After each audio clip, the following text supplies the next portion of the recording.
Welcome, everyone, to UFC Random Review. And today I'm going to be doing two of them. The first one that I'm doing is UFC 202. Now, just to give you an insight of my opinion of how this pay-per-view was, actually very enjoyable. Not just the main event was great, but majority of the card was very entertaining and very good. I had no complaints of too much of the action that occurred in the show. It was all worth your time. It was very enjoyable. A lot of good knockouts. Not so much what you call a lot of decisions going on throughout the event. It was actually pretty quick and to the end. A lot of finishes involved in this event. For example, the first fight on the main card, we had Tim Means versus Sabal Hassami. I can't pronounce his name. They're in the welterweight division, and this fight ended in a TKO by punches in the second round with 2 minutes and 56 seconds. I didn't watch this fight too much. I wasn't too highly into it because of the fact that I don't know these fighters too well. So I just wasn't really all intrigued by this fight itself, just from the star power in it. But I would say it was an okay fight. Mike Perry versus Hun Gan Lim. This fight was actually rather well. Was fucking great. I enjoyed this one. Mike Perry, have been familiar with him. He's a newcomer on UFC, and he won by a knockout in the first round within 3 minutes and 38 seconds of the fight. So very decent fight overall. Really enjoyed it, and it was definitely a hell of a fight. Donald Cerrone facing Rick Story, which I was very shocked. I know Rick Story has a good fighting history in UFC. He's got a pretty decent record, but Donald Cerrone's been around for a while. He has been in so many fights, and he just loves to fight. He pretty much has a fight once every month, practically. Usually most UFC fighters don't have a fight maybe once every 2 to 3 months. Maybe even at the most, they may even go 6 months without a fight. Depending on what level of fighter they are. If they are like high-level fighter, like George St. Pierre used to, when he was around, he used to have a fight maybe once or twice a year, and that's about it. So, but Donald Cerrone, he walks into this fight and wins by knockout with a head kick and punches to the head by a TKO in the second round with 2 minutes and 2 seconds left, or into the fight of that round. So, very impressive. I was surprised that Rick Story did not walk away with this victory, but Donald Cerrone has been on a winning streak outside of losing his title fight that ended his last winning streak that he was on, but now he's back on a winning streak nonetheless. He's been performing outstandingly well outside of the loss for that championship in the lightweight division. He has now moved up to the welterweight division. And supposedly Joe Rogan and Mike Goldberg really feel that, Donald Cerrone, they were mentioning in this fight that him being at welterweight was probably the best decision on his part.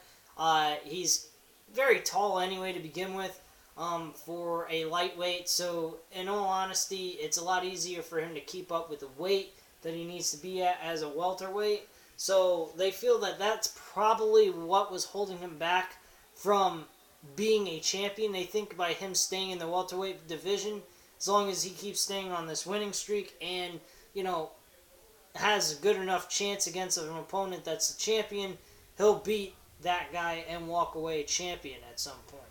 Hopefully that's the case. I'd love to see Donald Cerrone win. I think he's an outstanding fighter and one of my favorite fighters in UFC, besides a couple others, such as Anthony Johnson. This guy used to be a welterweight. He moved all the way up to fucking light heavyweight, and this guy knocks the fuck out of people.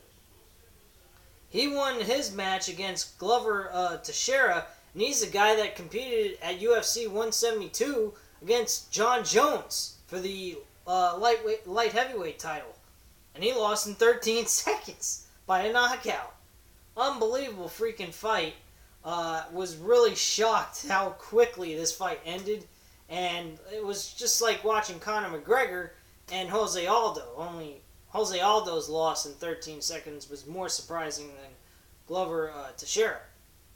So, with that being said, I mean, I was really shocked at how Anthony Johnson just whacked this guy clean out in 13 seconds. Very impressive knockout as well. He uppercut him right in the fucking jaw and knocked him clean on his ass. And that was the end of the fight. He didn't even have to get on top of him and attack him just to get the referee to stop the fight. The referee just stopped the fight instantly. So that was fucking shocking as hell. Conor McGregor and Nate Diaz, the main event. This fight was freaking unbelievable. But one thing about the fight I did not agree with. Conor McGregor wins the fight by majority decision. I didn't agree with this. I believe that Nate Diaz walked away with the victory 48-47, and that's really all there is to it. It was very unfortunate. I think Nate Diaz performed very well. He was really lighting up Conor McGregor in the last 2 rounds. The third round, he actually was pretty much very close. I guess that's why it was a majority decision.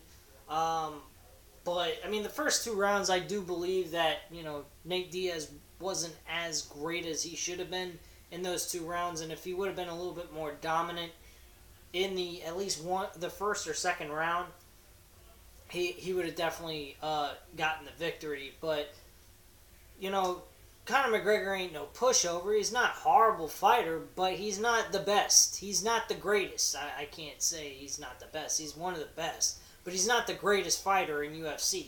He's like a Mike Tyson of UFC. He is not a guy that has a lot of stamina. After a while, once we got to the third round, he started getting very tired. He was exhausted. And by the fourth and fifth round, he was out of it. And that's why Nate Diaz was lighting him up in those last 2 rounds. So, with that being said, I mean, personally, Conor McGregor faces Jose Aldo again in this rematch for that featherweight title, which I think he should be facing Jose Aldo at UFC 205 in Madison Square Garden, but that's not the case. He's facing Eddie Alvarez for the lightweight championship. I don't understand why Dana White is allowing this. This guy is the UFC featherweight champion. Shouldn't he be focusing more on his own division that he's the champion in? And if you don't want to do that, you want to move on to something else, great. Drop the fucking title and give it to the true champion that you got lucky over and you're too scared or chicken to defend that title against him. I honestly believe that Conor McGregor should be defending that featherweight title in a rematch at 205 in Madison Square Garden between him and Jose Aldo. And then, if he wanted to, if he was able to defeat Jose Aldo in a rematch, make it even bigger, him going after Eddie Alvarez's lightweight championship. But they're not doing that. For whatever reason, Dana White is not doing that. He books the fights, and he's not booking this fight. Why? I have no fucking idea. And Conor McGregor, I don't think has a care in the world that he doesn't have to defend that championship against Aldo. And I think that's a crying shame because he's the interim champion. He's still waiting for his fight against Conor McGregor.